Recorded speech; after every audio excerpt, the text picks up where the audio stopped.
दैन्य जो है, दैन्य ही यह अभिव्यक्त करता है कि हृदय में भक्ति महारानी विराजमान है। तो संतों के उपदेश, कथा, कीर्तन के माध्यम से जीवों के अंतःकरण में भक्ति प्रवेश करती है, पर हृदय में जब वे अपने लिए उपयुक्त आसन का दर्शन नहीं करती हैं, तो भक्ति महारानी उस हृदय में रहती नहीं है। वो उपयुक्त आसन क्या है? वो है दैन्य। 3 लोगों को उपदेश देने के बाद भी भक्ति दुर्लभ है, अत्यंत दुर्लभ है। कौन कौन? बोले राजा को भक्ति दुर्लभ है। यही बात कर रहे, यही चर्चा की जा रही थी।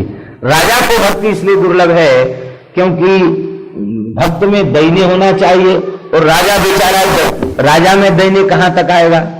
उसके पास फौज है, पलटन है, वाह शहंशाही जय जयकार उसकी हो रही है, उस ऐश्वर्यवान है, तो अपने कुल, अपने खानदान, अपनी शक्ति, अपनी सामर्थ्य, उसकी गरिमा का वो कितना त्याग करेगा? कहां तक त्याग करेगा? तो राजा का अभिमान रहित होना अत्यंत कठिन है, राग द्वेष से रहित होना अत्यंत कठिन है। राजा का भक्त होना कठिन है, राजा को भक्ति प्राप्त हो जाए ये दुर्लभ है। दूसरा कौन है? बोले महाराज कहते दुर्लभो वैष्णवो राजा और दुर्लभो वैष्णवो विप्रा। ब्राह्मण का भी वैष्णव होना, भक्त होना अत्यंत दुर्लभ है, कठिन है। क्यों कठिन है? बोले महाराज वो आप लोग बुरा न माने,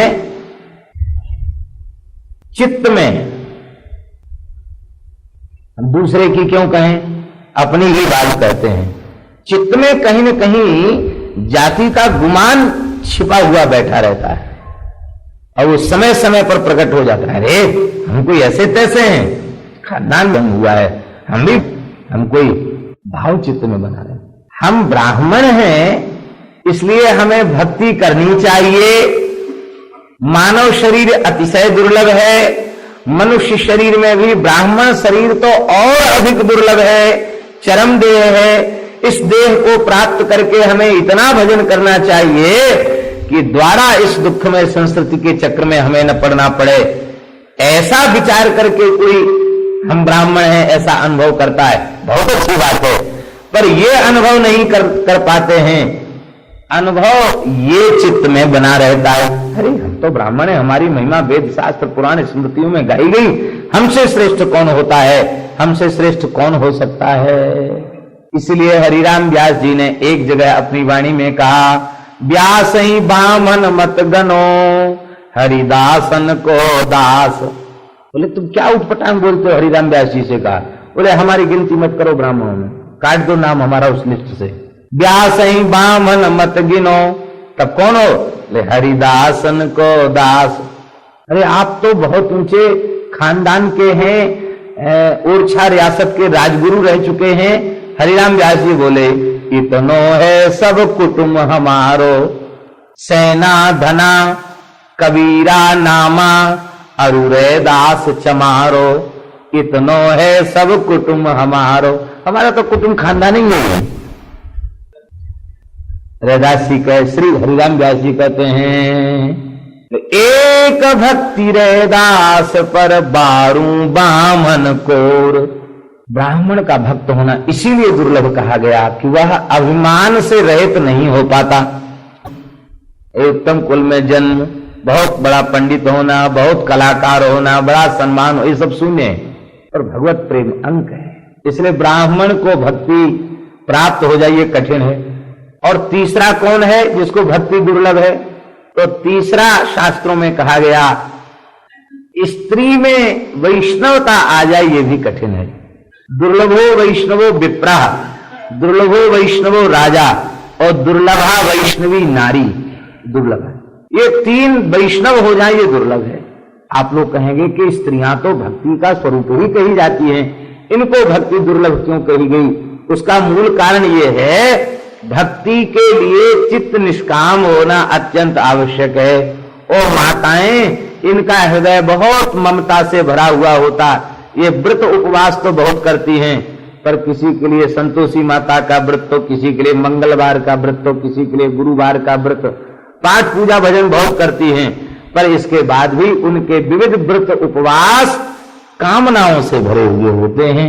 भगवत प्रेम की प्राप्ति भी नहीं चाहती, कामनाओं से व्याकुल आकुल चित्त उनका बना रहता है। और भक्ति में अनन्यता आवश्यक है, वो अनन्यता भी इनमें नहीं होती। बालक बीमार हो गया, बोले ऐसा करो वहां हनुमान जी पे नारियल चढ़वा दो, ठीक हो जाएगा। नारियल चढ़वाए, ठीक नहीं हुआ। तब किसी ने कहा को इसलिए उनमें भक्ति होना दुर्लभ कहा गया। पर जब ये तीनों भक्त होते हैं तो आचार्य कोटि के होते हैं। राजा भक्त होगा तो अम्बरीश की कोटि का होगा, मधुकर साहब की कोटि का होगा, प्रहलाद जी की कोटि का होगा, ध्रुव जी की कोटि का होगा, राजा भक्त होगा। और ब्राह्मण भक्त होगा तो बोले वशिष्ठ वाल्मीकि के समान, व्यास के समान होगा, नारद और पराशर के समान होगा, श्री तुलसीदास जी और श्री रामानंदाचार्य जी, श्री शंकराचार्य जी, श्री वल्लभाचार्य जी, ये सब ब्राह्मण कुल में ही तो उत्पन्न हुए, पर ये आचार्य कोटि के भक्त हैं। ब्राह्मण भक्त होगा तो आचार्य कोटि का भक्त होगा। और नारी भक्त होगी तो कठिन काल कल युग में कर में भी निष्कलंक रही, नस्वर पतिरति त्याग कृष्ण पद सो रति जोरी, सवे जगत की फांस तरक तिनुका ज्यों तोरी, निर्मल कुल कांथड़ा धन्य पर साजन जाई, विदित वृंदावन वास संत मुख करत बड़ाई, संसार स्वाद सुख मांत कर फेर नहीं तन तिन चही, कठिन काल कल युग में कर्मेति निष्कलंक रही। नारी भक्त होगी तो कर्मेति की कोटि की होगी। आहा, नारी भक्त होगी तो श्री मीरा जी की कोटि की होगी, नारी भक्त होगी तो इस कोटि की होगी। तो तीन को भक्ति दुर्लभ है, ब्राह्मण को, राजा को और नारी को, और तीनों भक्त हो जाए तो ये आचार्य कोटि के भक्त होते हैं।